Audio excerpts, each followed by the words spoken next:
రాష్ట్రంలో నిమ్మ పంట సాగు చేసిన రైతులు ఈసారి బాగా నష్టపోయారు. పెట్టిన పెట్టుబడి రాక నిమ్మకాయల్ని రోడ్ల మీద పారబోస్తున్నారు. 1000-1500 పలికే బస్తా నిమ్మకాయల ధర 100-150 దాకా కూడా వస్తలేదని బాధపడుతున్నారు. సరైన మార్కెట్ విధానం లేకపోవడంతోటే నష్టాలు వస్తున్నాయంటున్నారు రైతులు.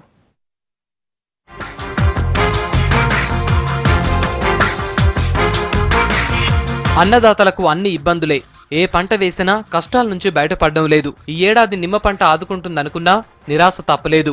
పెట్టిన పెట్టుబడి రాక అంగట్ల అమ్ముకోలేక రోడ్ల మీద పంటను పారబోస్తున్నారు.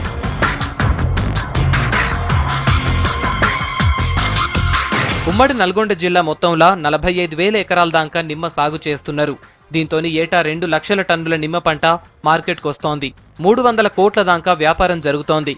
బస్తా నిమ్మకాయలు పండించి కోసి మార్కెట్కి తేవడానికి 250 దాకా ఖర్చవుతున్నాయి. మార్కెట్లో మాత్రం 100 కూడా కొంటలేరంటున్నారు రైతులు.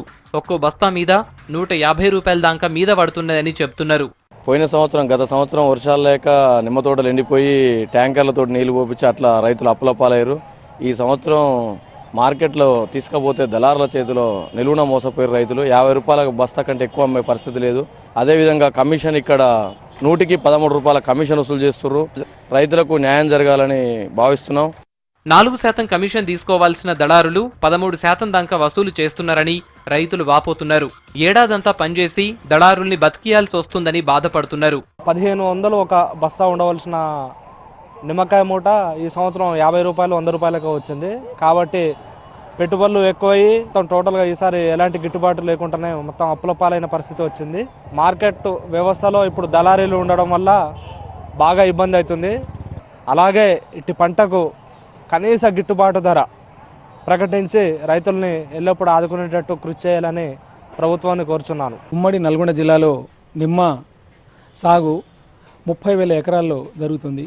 అయితే స్థానికంగా మార్కెట్ ఏర్పాటు లేక చాలా ఇబ్బందులు ఎదుర్కొంటున్నారు రైతులు. ధర ఒకసారి అంటే గత సంవత్సరం ఇదే సీజన్లో 1,500 రూపాయలు 20-22 కిలోల టిక్కీ అంటే ఒక బ్యాగ్ అమ్మిన నిమ్మ ఈరోజు 100 లోపే 70-80 రూపాయలు అమ్ముతుందంటే కనీసం కూళ్ళు కూడా నిమ్మకాయలు దింపిన కూళ్ళు ట్రాన్స్పోర్ట్ కూడా రావటం లేదు. పెట్టుబడులు పెరిగిపోయినాయి, ధరలు రావటం లేదు. ఈ పరిస్థితి ఇలాగనే కొనసాగితే నిమ్మ రైతులు వీధుల్లో పడటం కాకుండా ప్రాణాలు కోల్పోయే పరిస్థితి మాత్రం నెలకొన్నది. నిమ్మ పంటను అమ్మేందుకు సరైన మార్కెట్ లేకపోవడంతోనే నష్టపోతున్నామంటున్నారు రైతులు. దళారీ వ్యవస్థను తీసేసి తామే పంటను అమ్ముకునే పరిస్థితిని కల్పించాలంటున్నారు.